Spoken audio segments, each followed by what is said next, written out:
This is episode 182. I'm Tommy Serafinsky, and you're listening to the Conservation and Science podcast, where we take a deep dive into topics of ecology, conservation, and human-wildlife conflict. And if you are a regular listener, you already know that I strive to bring you diverse perspectives on every environmental story and examine not only their ecological, but also social and political aspects. And today, we are going to talk about a subject that often sparks a lot of controversy. In environmental topics, like almost everything sparks controversy.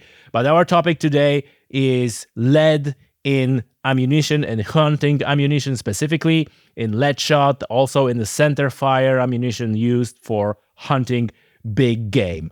And to discuss this subject, our guest is Professor Fredrik Widemo, who is a senior researcher at the Swedish University of Agricultural Sciences in the Department of Wildlife, Fish, and Environmental Studies. And Fredrik is also a hunter. So what we talk here and his perspectives are not only purely research-based and based on data that he gathered in his research, but also from the practical perspective as he hunts himself.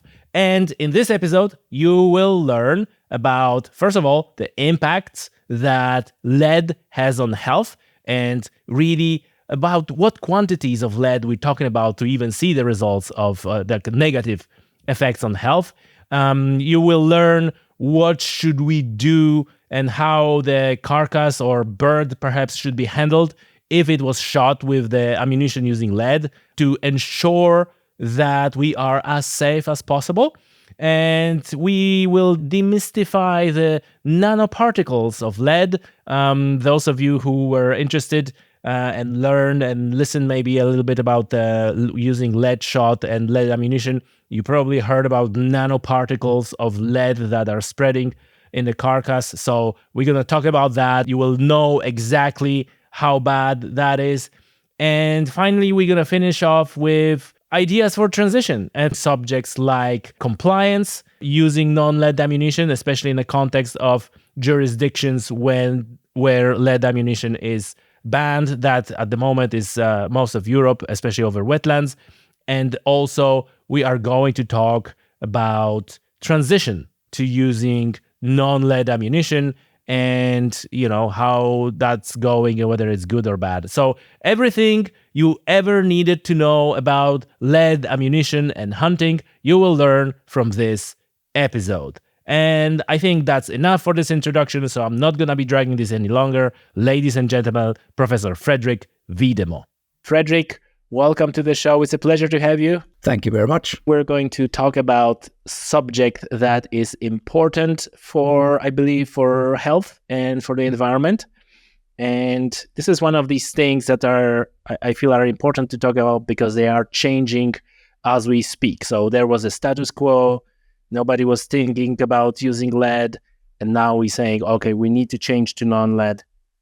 And there's a lot of, I think, naturally people resisting change. So you've done a lot of research on lead, using lead ammunition, and we're going to dive deep into all of that.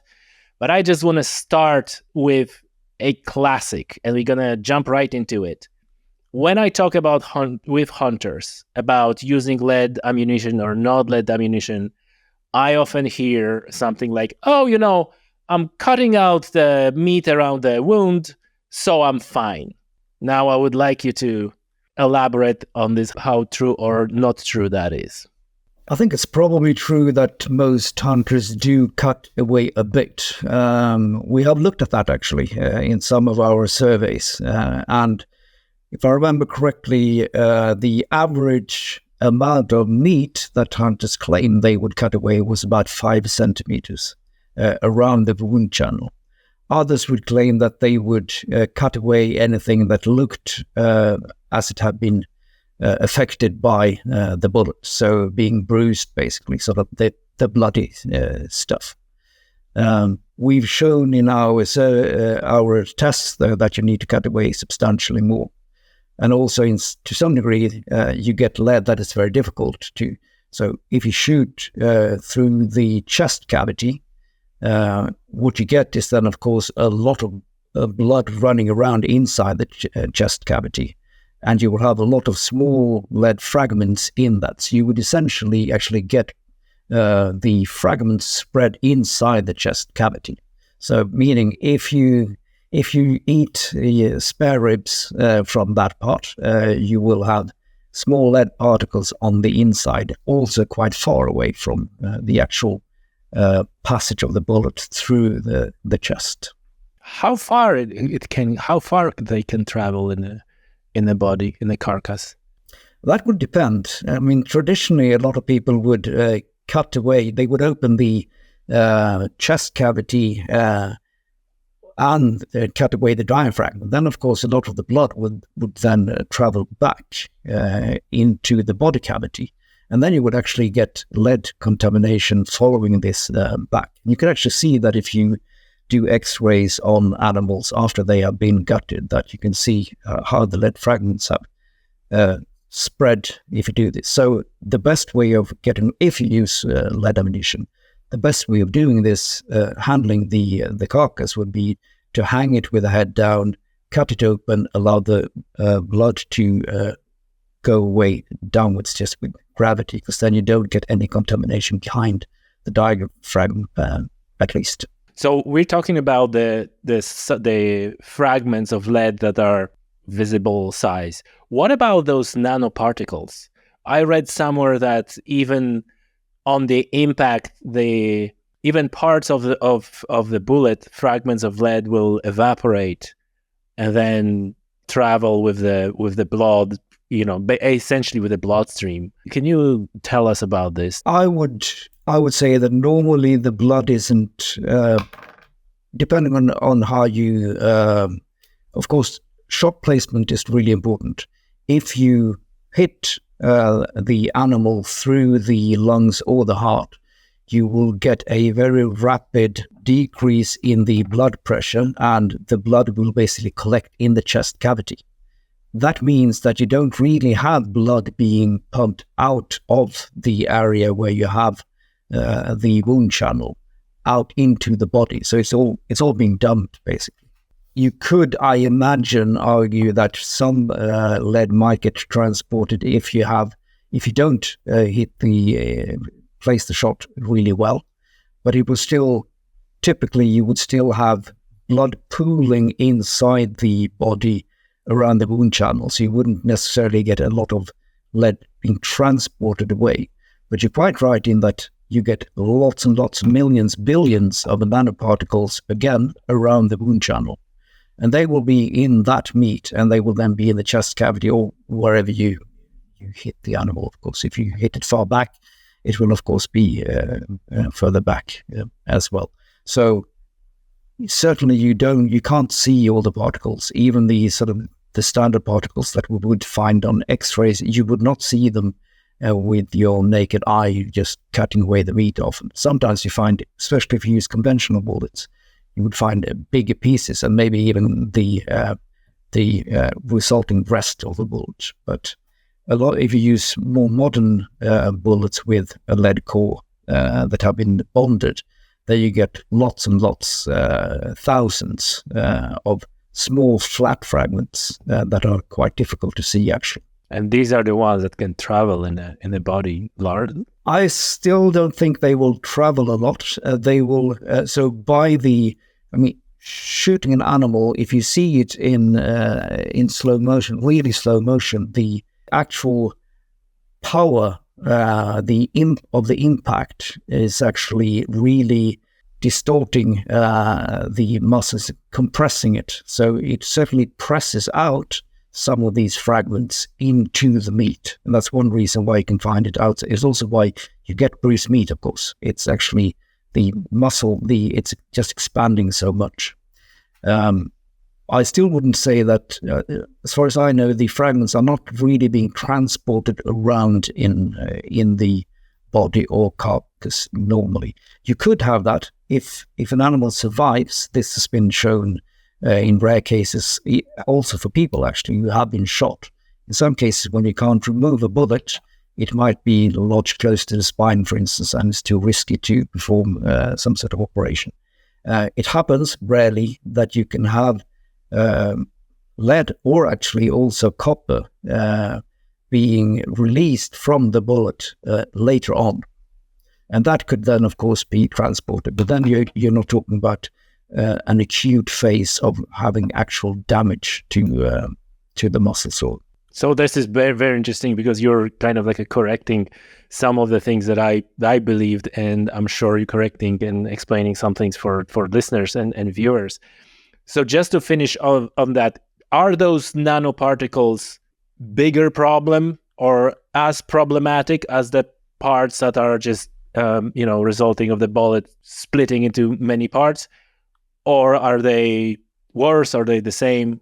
How bad is it? Should we pay attention to, in the conversations about lead and use lead ammunition, is the argument of nanoparticles really important one, or is it like kind of like a niche, something that we know is happening, but it shouldn't be a core of a discussion?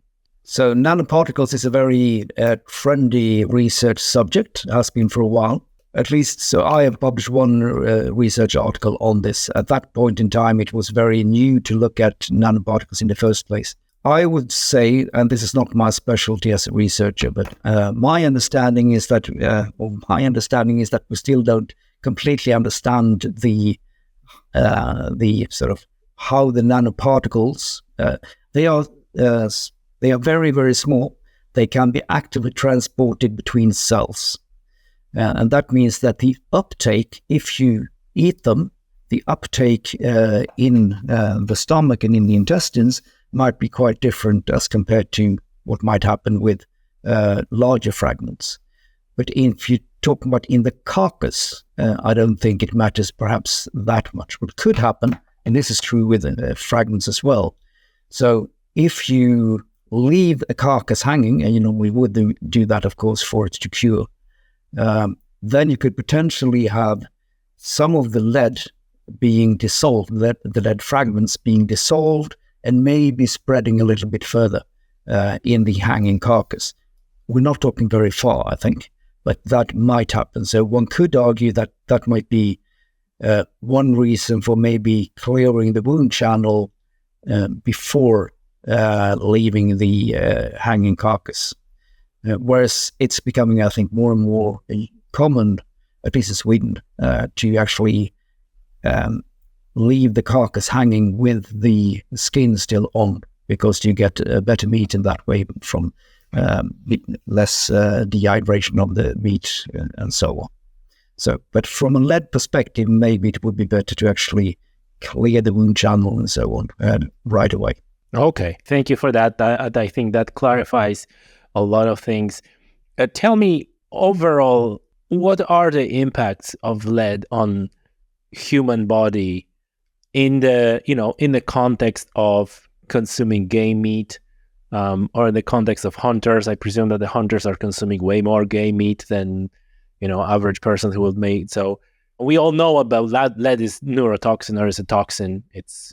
But specifically, when we talk about dosages that people are exposed consuming game shot with a lead ammunition. Yep. So to begin with, the current knowledge in medicine is that there's no threshold in lead when it starts becoming negative for you. So as soon as you can measure an increased level of lead, you start seeing some negative effects. And it affects a lot of different things. And the reason is that lead is chemically quite similar to calcium. And calcium then is a very important compound in our body. So it takes the place of calcium. There are some misunderstandings here. One is that metallic lead is not dangerous at all. And that's something you encounter on and on again when you discuss lead in ammunition. That is true, but lead is quickly dissolved if you put it, even if you were to put a lead shot, for instance, in pure distilled water at pH 7, you would immediately start seeing lead ions in that water. And of course, if you put it, you get a much more quick solution of lead into lead ions. and then binding to lead compounds if you put it in an acidic environment like the stomach. So as soon as you ingest metallic lead, these fragments will start to dissolve. If you think about a sphere, a round object, that's the object with the smallest area surface in relation to the weight. So it has less exposed area per the weight. If you compare that to a flat fragment, like you would get from a fragmenting bonded bullet, for instance, that's basically the perfect thing for having it to dissolve quickly, because it has a lot of area surface in relation to the actual weight. And if that happens and you ingest this, you can have effects on your blood pressure over time. You can have renal kidney failure. One of the first effects that has been shown is to have intelligence and emotional capacity of children. Children are more susceptible than adults are, then, because they're smaller simply. So there are all sorts of different negative effects that would start coming as soon as you can really measure an increased blood lead level. And that's been shown repeatedly. And then it's a matter of dosage, really, how much you eat. So you're quite right, in hunters and hunter families, they are, of course, the top consumers of this. So if you look in Europe, this is something that the EFSA, the food authority in Europe, has looked at. They have shown that, on average, game meat is one of the smallest food sources contributing lead to an average European citizen. But that's because they don't eat game meat very often. And if you look at those that do eat game meat, it's the major food source contributing lead. So for us who eat game meat several times a week, it is really the major factor contributing lead. Wow, that's really important to hear. Fredrik, I want to come back for 1 second to those nanoparticles, because you said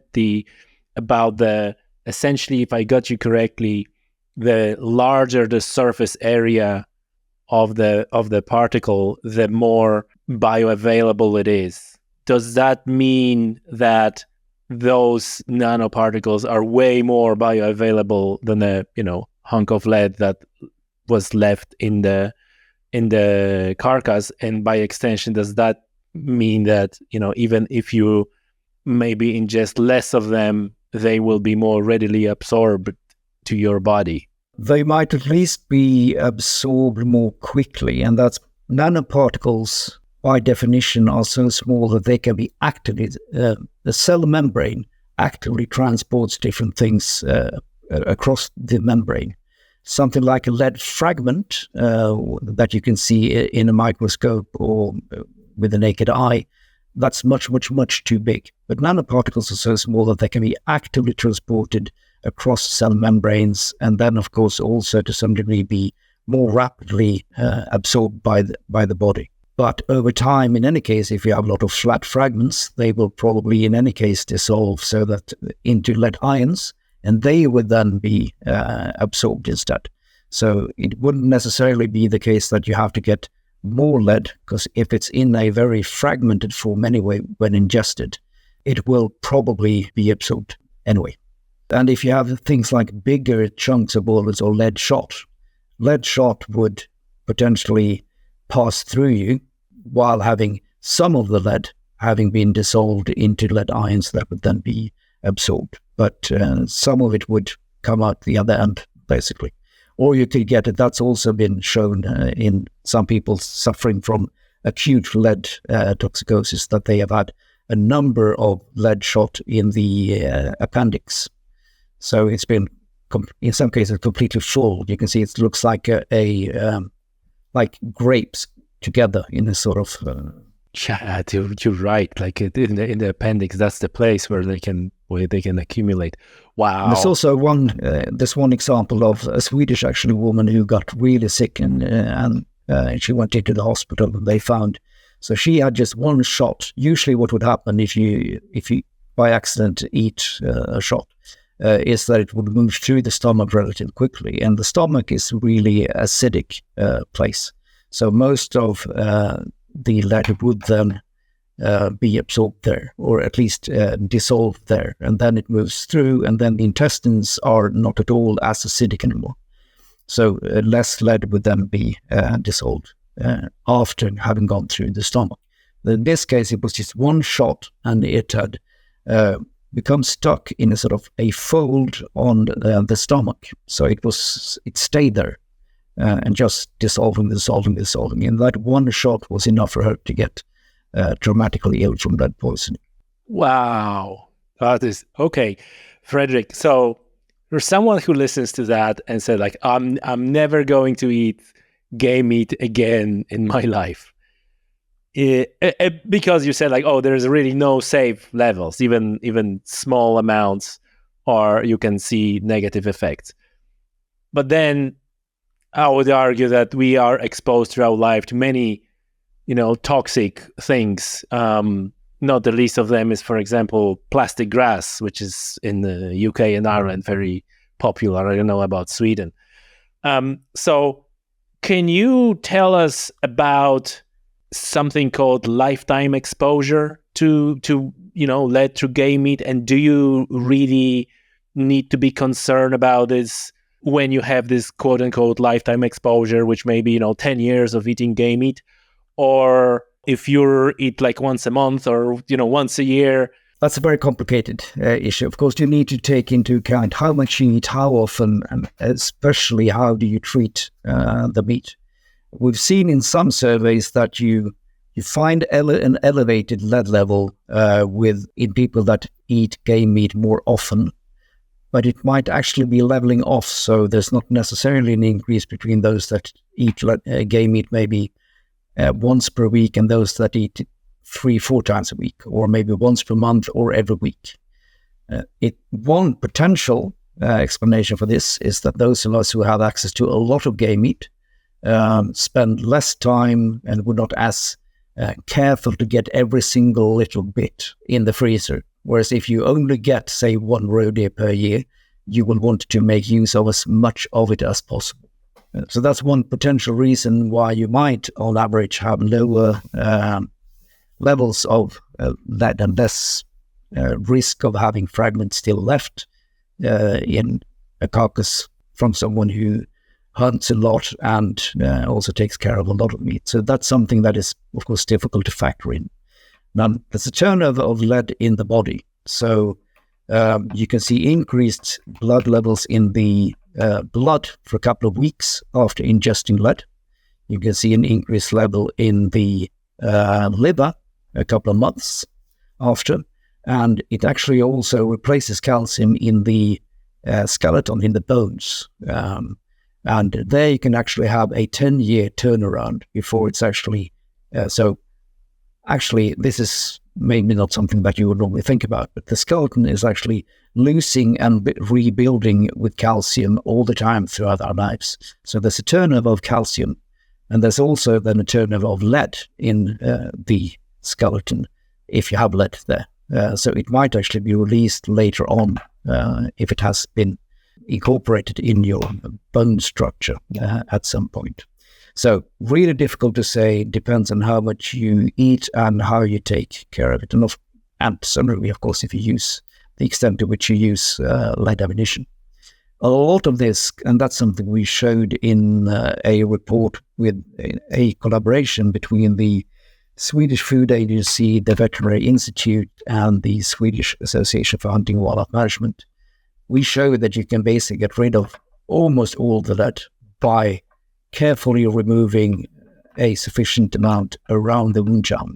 So we basically show that if you remove everything that looks to be bruised, clean the knife, clean the cutting board, whatever you're using, and then you remove another 10 centimeters around the wound channel, then you've removed the parts that are likely to contain lead fragments.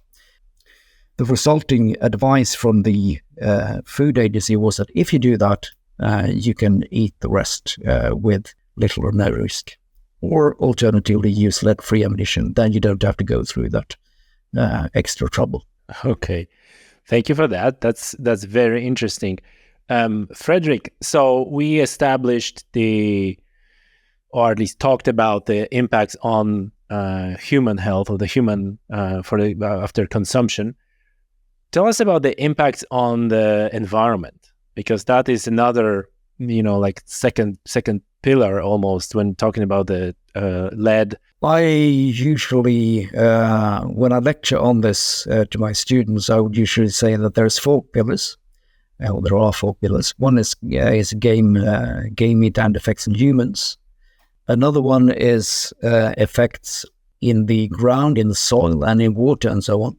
If you look at the lead content in the ground and in the water inside a shooting and firing range, for instance, you certainly have very much elevated levels of lead, usually quite close to the surface of the ground. So the lead will dissolve, but it will form a complex with different organic compounds.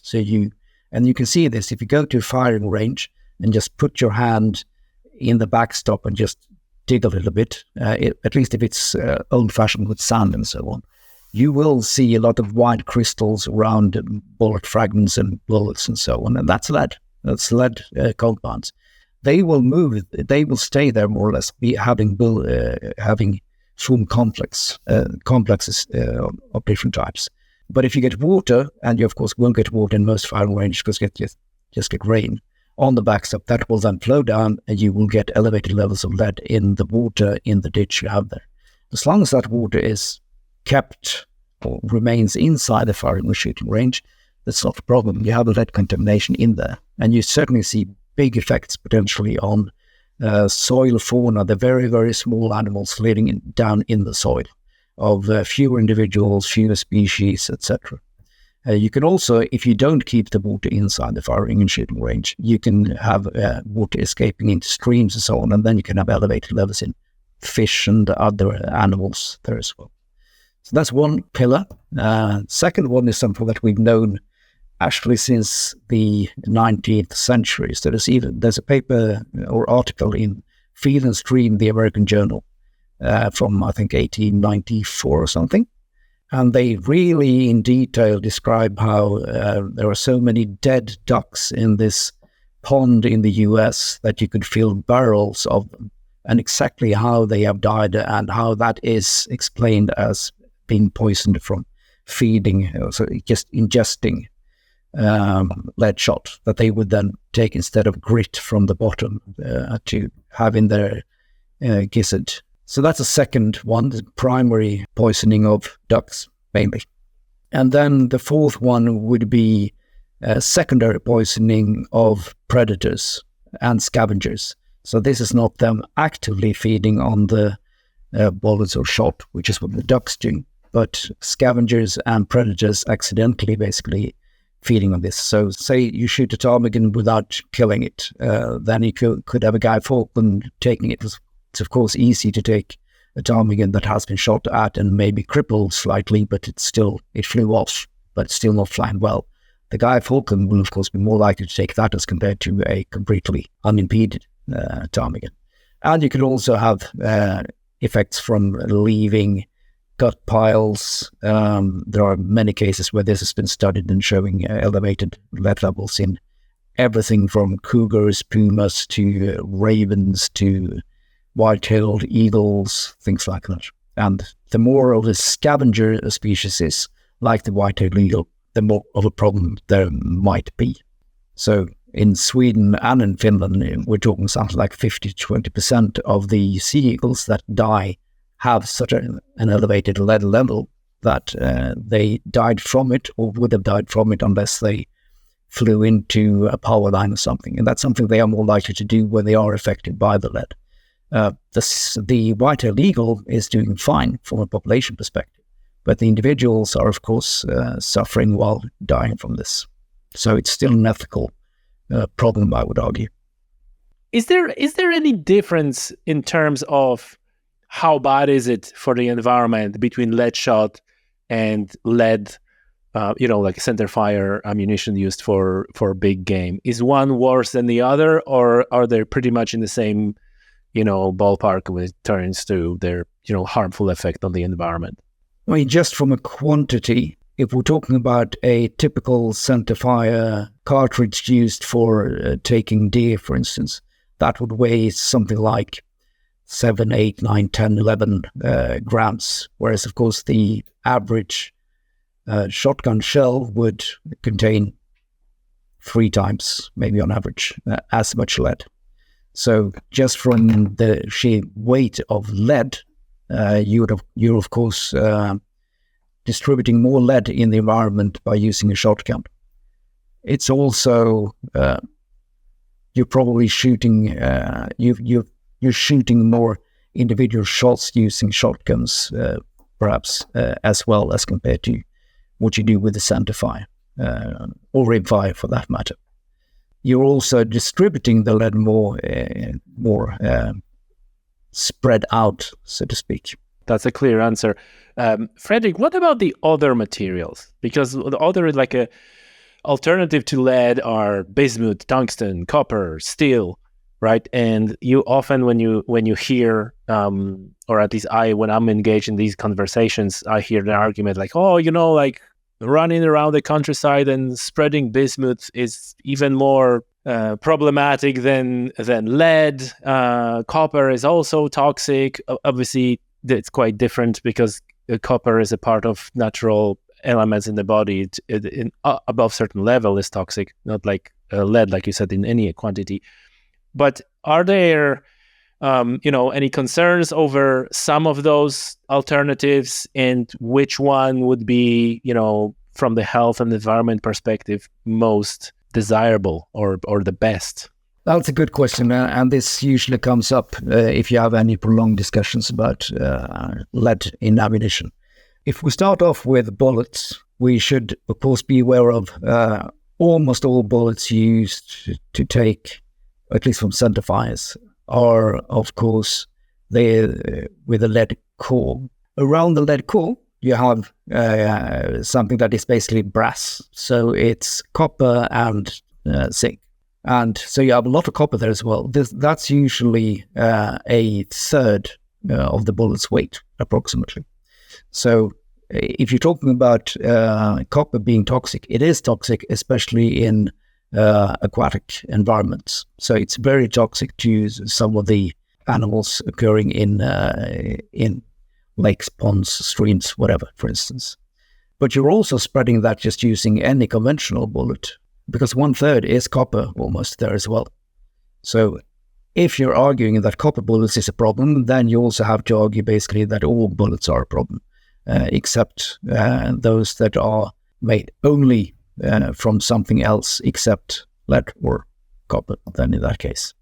If you go to shot, then you have lead shot. Lead is to virtually every living organism, I would say, more toxic as compared to bismuth or tungsten. Steel is certainly the best choice in that respect. But you're quite right in that tungsten and bismuth, they do have some environmental effects. They do have some effects. They also actually have medicinal purposes for humans. So they are part of different drugs taken to, achieve something in our bodies. So it's not something that we should necessarily ingest either. And we've actually looked at this also in a survey we haven't published yet. So we looked at if you get fragments from lead shot, from bismuth shot, from tungsten shot, and from steel shot. And you do get fragments from all of the three first. And we do see increased levels of bismuth and tungsten in the game meat. If you just take the meat and basically treat it, cook it, or whatever you do with it. So you actually, if you use shot, you don't have to cut away a buffer around the sort of wound channel from each single shot. But you do need to cut away the bruised meat because you will have fragments. As soon as a shot hits any bone, you get fragments. And you don't want to eat those fragments either. And you talk about no matter what it is, whether it's a steel or copper, you don't want this to be ingested because they're going to be harmful. I mean, copper, as you said, copper is actually essential. So we must have copper. We've looked at the copper content in lead meat shot using copper bullets. There are, of course, different copper bullets. If we talk about the standard expanding, not fragmenting copper bullets, we were not able to see any increased levels of copper because there is copper in meat naturally anyway. And that level is higher than what would be deposited from a standard, say, Barnes Triplex or TSSX or whatever, TTSX. That's good to hear. The copper is actually not that bad. Listen, just to finish off the environmental impact section, do you have any views on lead used in fishing tackle, fishing lures, fishing weights, anything? It's not something I've worked on, but I've read quite a lot of scientific literature on this. So it's the same problem for ducks, loons, swans, divers, those kind of species. They would pick up these from the bottom and get primary lead poisoning just as much. Doesn't matter if it's a lead shot. It's something they would consider to be gravel or a small stone, and they eat them to put them in the kisses.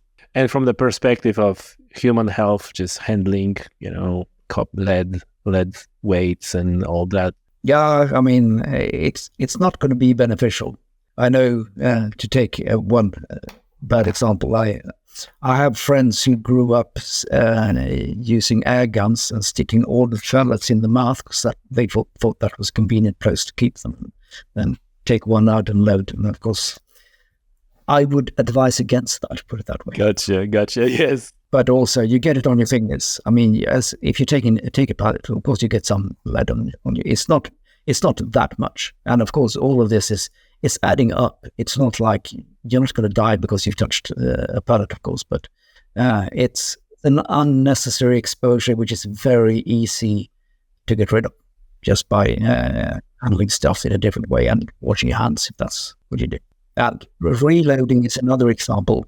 So all shooting is actually, so there's lead in the primer, and there's also lead in most bullets.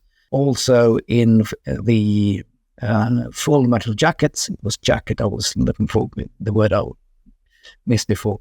In a full metal jacket, that will usually be closed but opened the back end. You don't see that unless you look at the bullet after it has been fired or if you reload. But you will have lead exposed at the back end of a full metal jacket bullet. And the gases from the burning powder will be something like 4,000 degrees. That would melt the lead, the back end of the bullet. That comes out of the barrel of your gun, and the smoke that you inhale, what we as shooters feel when we enjoy the smell being at the firing range, sadly, is partly lead. So that has also been shown in several research papers that people who shoot a lot have higher lead levels, and people who reload also have higher lead levels as compared to those who shoot and don't reload. There's two things that I want to just add here for the listeners. Like, one was obviously, like you said, handling unnecessarily exposure, and then I guess we start talking about this lifetime exposure, because if you go fishing, once or twice, that's a different story. If you're going fishing and handling your lead weights for last 30 years, that's probably a different story. On the shooting, I read a presentation. It was like a PowerPoint, but it was more like a document than the PowerPoint, really, 50-something pages, about the harmful effects and harmful compounds in ammunition, including powder, including all the gases, including, like you said, and it was just nothing short of scary. It was military use, that presentation, but essentially, like, all that stuff is toxic. Powder, lead, like everything. It was just like, if you want to enjoy shooting, folks, maybe don't read that one. And the final thing I want to say is that my colleague, he done experiment. I don't know whether it was on purpose or not. He was on the shooting range, which was closed shooting range, like an indoor shooting range. They had all the ventilations, all the ducts and all that. And he had like a mask, like a COVID mask, regular COVID mask. And after, his shooting session, that thing was basically dark on the outside. It was dirty. He could like scrape like a dust or you know, I don't know how to call it, from the mask. There was so much in the air, and it's like, well, you're normally breathing this in. So that's just for folks who listen to that, you know. I don't want to scare too many people, but that's the reality, I guess. Let's talk about now what is most important, I guess, in all of that, which is phasing out lead, transitioning to different types of ammunition, to different compounds to make bullets and lead shed. What do you think? Like, what is the biggest obstacle, biggest difficulty in transition to non-lead ammunition, non-lead shot? I would say largely it's tradition and people not believing that this is harmful. I mean, it's not something that you would necessarily, you will never, of course, be able to really prove that, or rarely prove that a problem like high blood pressure, for instance, this is mainly a result of lead exposure, because there are so many things that could affect your blood pressure. But it is a fact that it will affect blood pressure. So a lot of different factors add up to the combined effect. So that's one reason. It's also habit. I mean, I've encountered so many times someone saying something like, well, my grandfather was spitting lead shot, my father did it, and I'm doing it. And I'm not stupid or aggressive. And yeah, well, fair enough, maybe. Who knows what they would have been like if they hadn't been spitting lead shot. I mean, there's no controlled experiment here. So it's not necessarily so that the effects are dramatic, but it's something that can be avoided relatively easy, and in most cases actually without any additional cost, and also potentially without much of a change in behavior when it comes to shooting distances, for instance. So the main problem, I think, that two problems that I think remain that are really problematic that have not been solved. Then again, industry usually solves these kind of problems once there is a market for this. So one is the ricochets of not bullets, but shot. So steel shot will ricochet a lot more than, because steel is tough, it's hard. The lead is perfect in many respects, except it's toxic. It's heavy, it's soft, it's malleable, it carries energy well, and it also deposits energy well because it deforms. A hard steel shot doesn't do that. It's lighter, you need to have a bigger shot, and it will not deform, meaning it's not really transmitting energy to the same level. And therefore they bounce, they ricochet more than the other forms of shot. And that's, if you shoot a lot, it's going to be very expensive to use bismuth or tungsten. Copper may be slightly cheaper, but still. The other problem is center fires, where we don't really have good alternatives. There are certainly alternatives if you want to shoot 22 long rifle, like sintered copper, zinc, and so on. But you don't want to eat that either, because the levels they fragment and the levels are too high. Rim fires for taking game, meat, that's something that I don't think we really have solved, because there hasn't been a market so far. And the other one is the ricocheting problem of steel shot. Apart from that, current lead-free bullets for centerfires, for instance, they're not more expensive. The fouling is also not that bad that it's really much of a problem. There are several big surveys showing that hunters are equally happy with the performance of those bullets. One slight limitation that is not really a problem for the average hunter is that because copper, if you're talking about expanding brass or copper, it's not as soft and malleable as lead is, meaning you will get a smaller velocity envelope where the bullet functions as it's intended to. if you want to make it tough enough that it won't really fragment on close distances, then you will have a problem of it not expanding at long distances or far away. So you might have to reduce the maximum distance where you would take an animal slightly, or with really hard bullets. But then again, and this is also we rarely discuss the different types of lead core bullets. There are tough lead core bullets, maybe mainly intended for African game, for instance. They will also ricochet quite a lot compared to a really soft conventional lead bullet. And that's never discussed. Whereas I have certainly been on hunts where you're not allowed to use, or suggested not to use, copper bullets because they ricochet. All bullets may ricochet depending on what you hit, and tough bullets made to penetrate deep, regardless of whether they are made of copper or not, will ricochet more. That's just a fact. So it's about having some form of backstop and only firing in safe directions. So what I'm taking from that is that in Sweden, you said like the price is the same.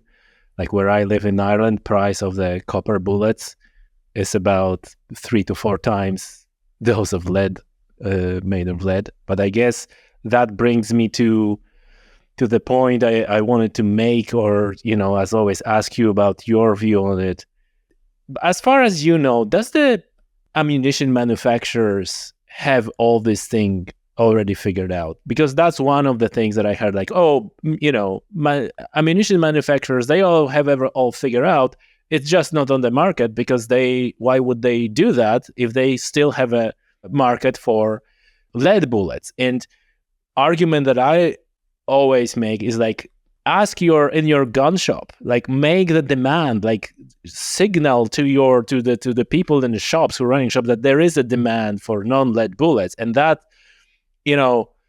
will eventually filtrate up to the importers, manufacturers, etc., etc. And another argument I'm maybe foolishly making is like the hunting organization. They should do the seminars, invite ammunition manufacturers and say like, hey, do the presentation on this. Like, what do you have? Like, what is the future? Like, this thing is coming down. Like, I think that the EU will ban even center fire lead ammunition in the coming years.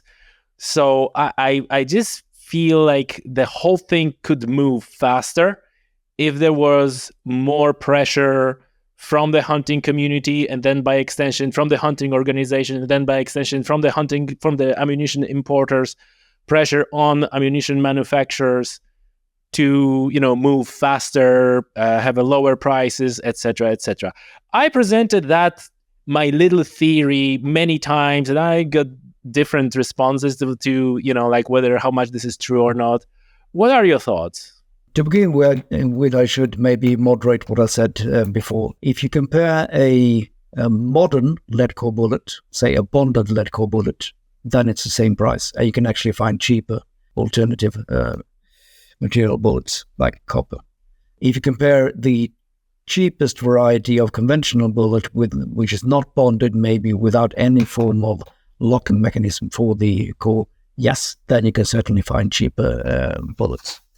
I think all manufacturers these days do carry some alternatives.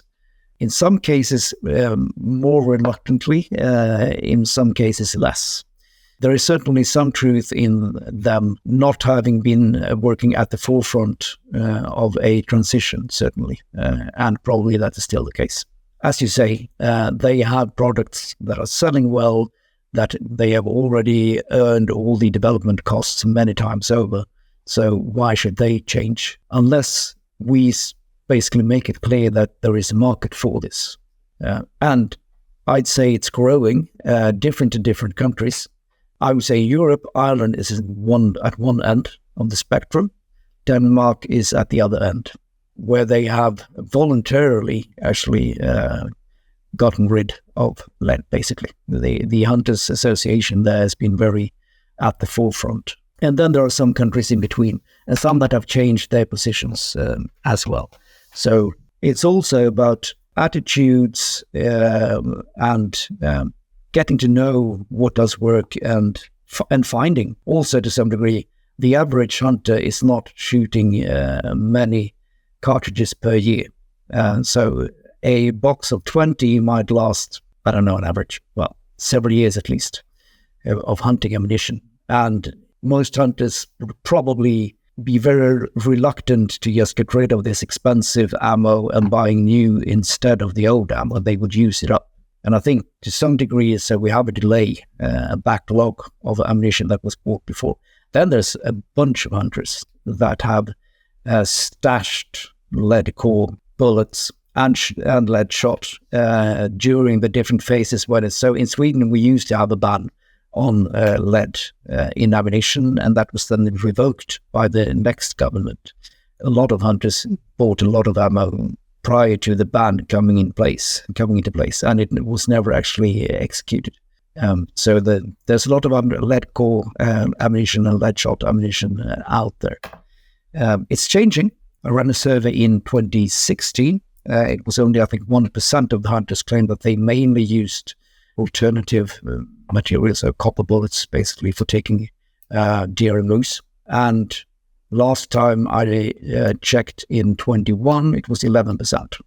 So it's potentially a tenfold difference, but it still was just 11%. So it is changing, and this is also when I talk to different hunting shops and so on, the market is growing, certainly. It takes time, but we're moving in that direction. Whereas some are adamant that they will never have copper bullets will never foul my rifle, etc. Whereas others are saying basically the opposite. So when I was working really actively with this, half of the people giving me, and that was while I was working at the Swedish Association for Hunting and Wildlife Management, half of those calling me were unhappy, saying you shouldn't be doing this, you should be defending our use of that. The other half of the women were saying, really good that you're doing this. We want to know this. I want to know what I feed my children. So there are many different attitudes out there, but I think it is changing. You touch on many important points. One of them is like that and even if the copper ammunition is more expensive, like I like what I do, I'm using copper ammunition for actual hunting, taking deer, and then lead ammunition for practicing on the shooting range, which is more closed environment. And like you said, average hunter in Ireland takes 8 deer a year on average. There are people who are taking way more than 8 in a year. Pack of 20 is essentially 2 years. So even if it's 3 or 4 times as expensive, you're spending that money once every 2 years. I don't think it's that expensive. Another argument was that, and this is what I'm talking about, the ammunition manufacturers, and that might be specificity being on the island in the UK and Ireland, that some calibers like 223 or 117, especially for control of like a gray squirrels, which are invasive and so on, there are just no alternatives to lead. That's why I still think that the ammunition manufacturers have some work to do on that front. There are fragmenting bullets for in all of those. It's more difficult to find, but you can all the way from from the 308 and down, you can have fragmenting copper bullets, frangible copper bullets, exactly for taking vermin and so on. Or I use them for taking seals, for instance. So it is more difficult to find. So again, it's about market and I mean, if you can't go and buy a box unless you're reloading, I do reload, so it's easy for me to get what I want. But it's more difficult, of course, if you live rural, you have one shop, and unless they cater for your needs exactly, well, you may be forced to run with a 243, and that's it. Or you have a one ammunition importer for entire country, like in Ireland. And if that guy doesn't have 223 in copper, the entire country doesn't have it. Okay, that's great, Fredrik. To finish off on the topic of phasing out lead and transition, what do you like? Where you said, like, is voluntary or mandatory route the better route to as quickly as possible. Because one of the opinions I heard from people who work in the non-lead partnership, this is in the US, their argument is like, oh, as long as you go in and educate hunters and go with the attitude, listen, help us and help the environment, then compliance is in, 80, 90%.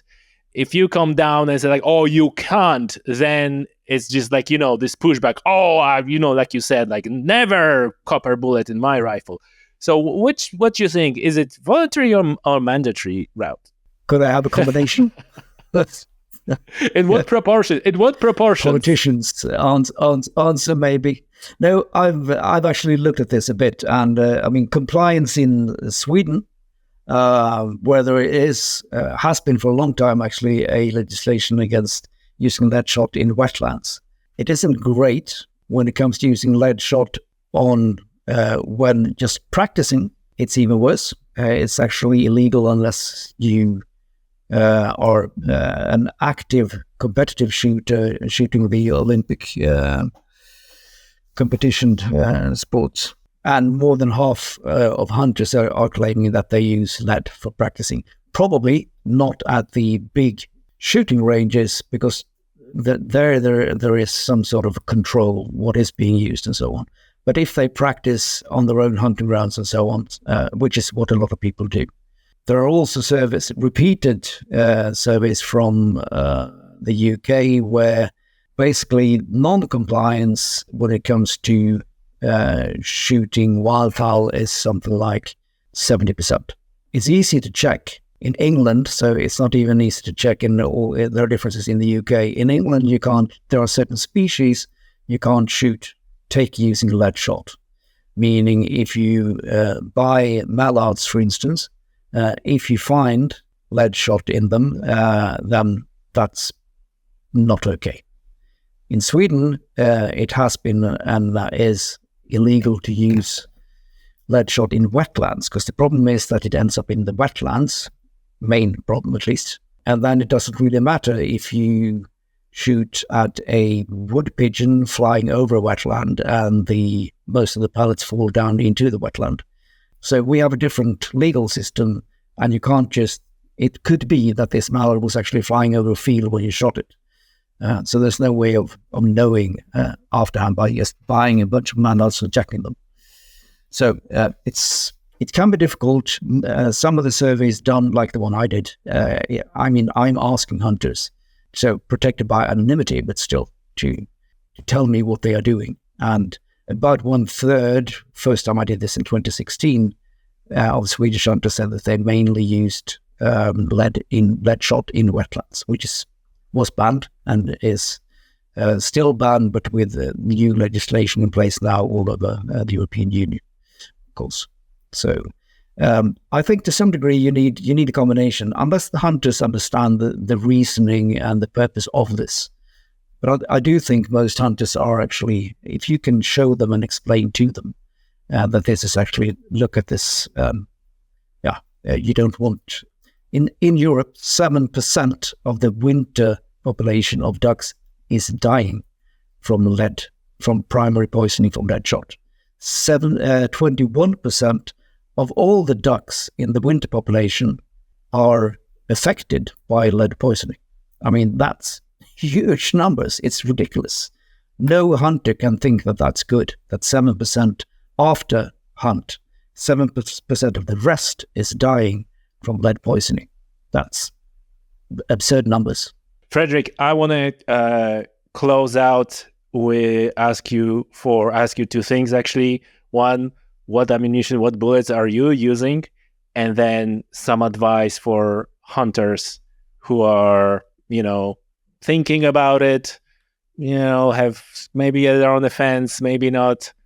What you would say to them? What would you advise?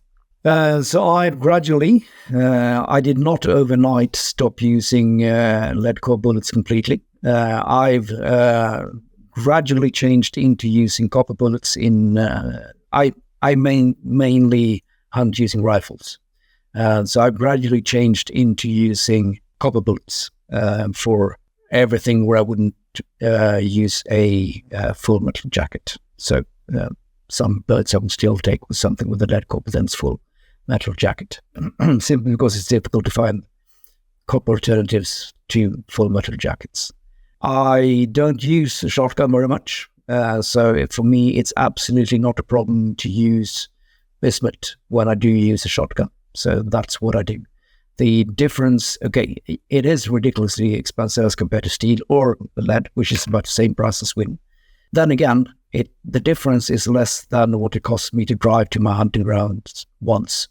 So it's in total, I think it's ridiculous. And also sometimes you hear about these, that this person owns this really fantastic gun and it costs this and that much.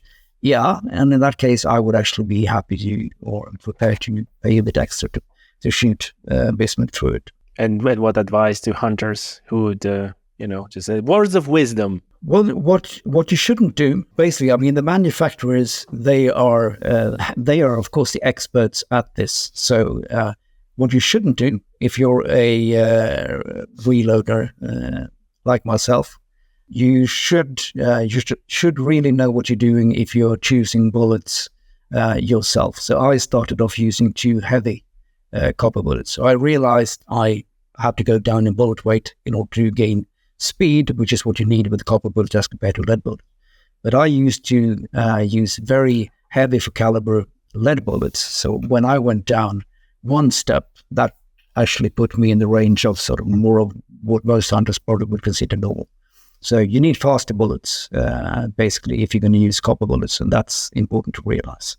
Another thing you need to realize is that if you're going to use bismuth, you need to go up a bit in shot size, in pellet size, because it's a bit, the individual shot are a bit lighter than the lead shot are, and then you need to have larger pellets, basically. If you do this, you should be fine. And as long as a bismuth shell, you can shoot certainly at the same range as a lead shot shell.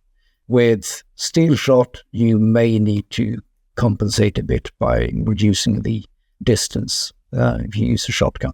Thank you for that, Fredrik. Listen, I'm of the opinion that this is great work that you're doing and keep doing. Thank you so much for this conversation. I hope that a lot of people learned a lot, maybe got scared a little bit, and hopefully through programs like this, more people will start, transitioning to non-lead ammunition and spreading the word. Fredrik, thank you so much. Thank you.